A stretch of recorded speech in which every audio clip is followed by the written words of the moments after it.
कांद्याची पट्टी अत्यल्प आल्याने आत्महत्या करायला निघालेल्या शेतकऱ्याचे त्याच्या एका मित्राने आत्महत्येस परावृत्त करत थेट शरद पवार यांच्या मंचर येथील सभेच्या स्टेजवर बोलावले। दोघेही ढसाढसा रडू लागले। त्यांचे सांत्वन स्वतः शरद पवार तसेच आमदार रोहित पवार यांनी केले। पाहुयात। आणि सांगितलं येणारा काळ आपला आहे, कारण पवार साहेबांच्या पाठीमागे सर्व शेतकरी आता उभा आहे। कुठे तो शेतकरी? अरुण वरे कळू दे जनतेला।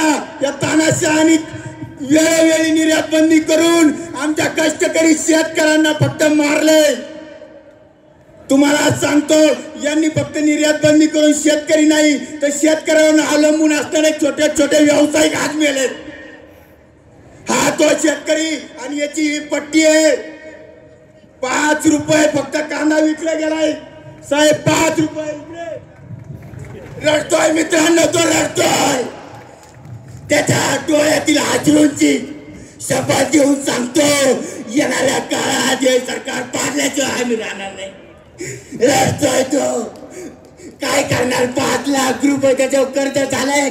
छोटे छोटे मुलं त्याचे आज कोणाकडे पाहतील मित्रांनो? त्याला वाटत नाही का त्याची मुलं शिकावा? इतकी वाईट परिस्थिती कधी नव्हती मित्र।